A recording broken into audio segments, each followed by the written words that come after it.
Olá a todos, hoje nós vamos falar no nosso canal sobre a proteção espiritual dos nossos filhos, das crianças, né? Quem faz a proteção espiritual das crianças?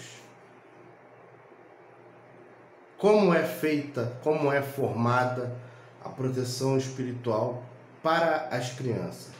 Proteção espiritual, quando falamos de proteção espiritual, ela automaticamente desce, reflete no físico, tá? Assim como as doenças psicossomáticas são espirituais e refletem no físico, as questões físicas são reflexos de algumas questões espirituais, né? Todos sabemos que da força de atração ou repulsão que temos.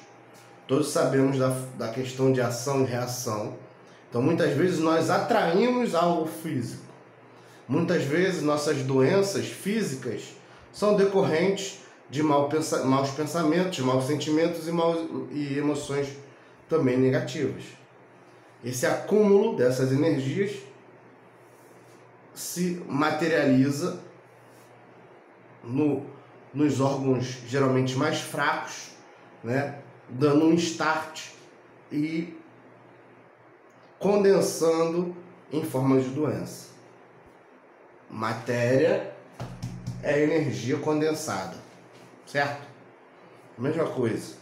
A doença, quando ela é uma condensação da energia negativa. Entende? Então, se uma emoção, pensamento, sentimento ligado ao chakra laríngeo,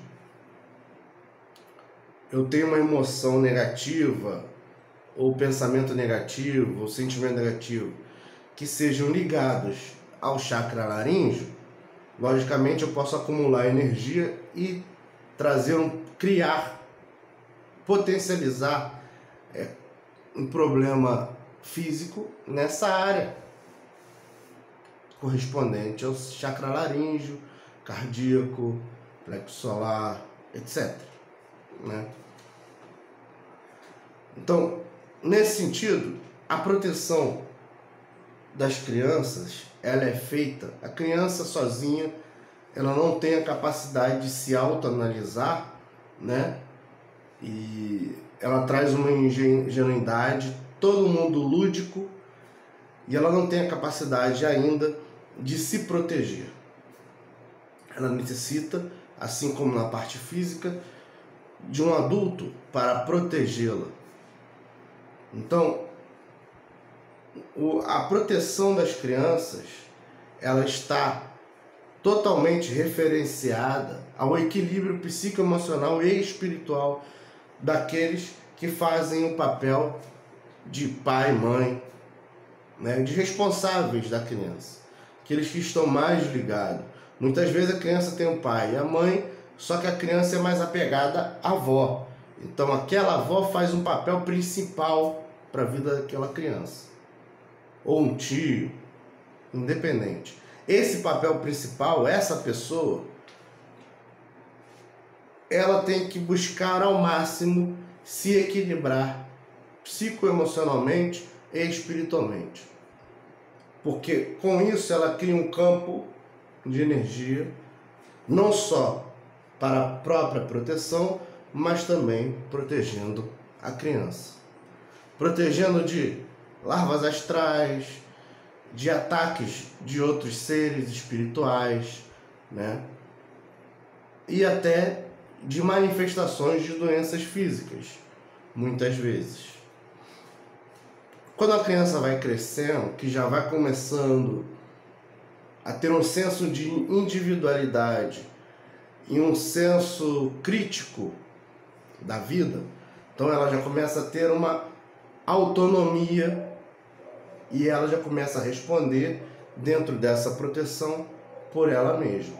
Por exemplo, uma criança de 10, 12 anos, né, um pré-adolescente, ela já tem totalmente uma proteção, uma autonomia para se proteger, não descartando que os pais, né, também tenham que auxiliar.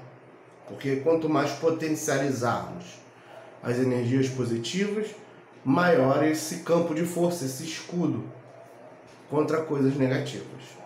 Então, a proteção espiritual das crianças, de um ambiente de uma casa, etc., vai estar dentro desse psicoemocional espiritual.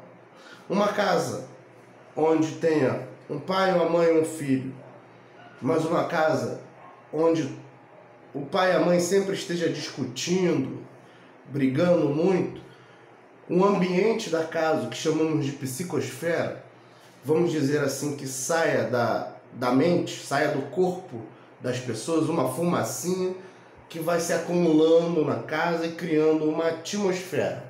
Chamamos isso de psicosfera. Esse ambiente de briga, logicamente que está sendo criada ali uma egrégora, uma psicosfera mais tendenciosa, abrindo portas para coisas negativas.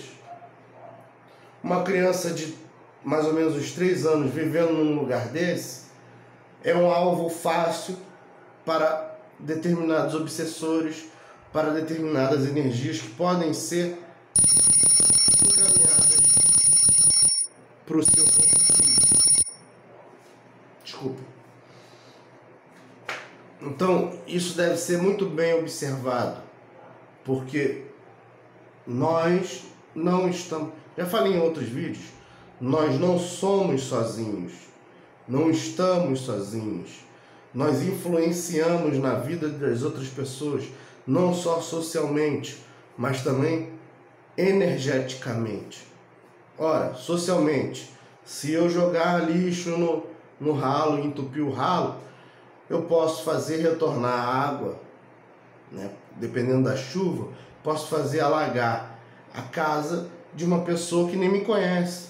Então eu influenciei na vida daquela pessoa, certo? Socialmente, novamente, se eu tiver raiva de alguém e eu resolvo fazer algo ruim para esse alguém, nesse momento que eu vou fazer algo ruim, está passando uma criança, uma pessoa mais idosa, e ela vê esse tipo de agressão, eu posso estar, mesmo sem conhecer, causando ou dando um start, né? Fazendo um gatilho para criar um trauma naquela criança, naquelas pessoas mais sensíveis.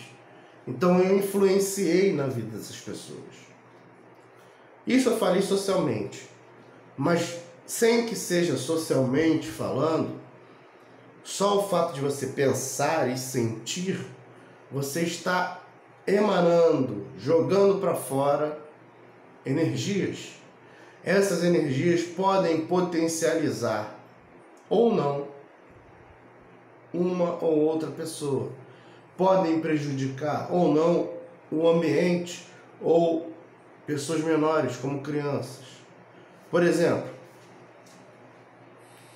uma pessoa está com raiva. Então, gente, desculpa, eu tive que dar uma parada, mas para fazer essa proteção espiritual, não descarto, claro, a utilização, o auxílio de certos processos de magia, de orações, meditações, mas o essencial é o nosso equilíbrio interior, tá? Muita paz a todos.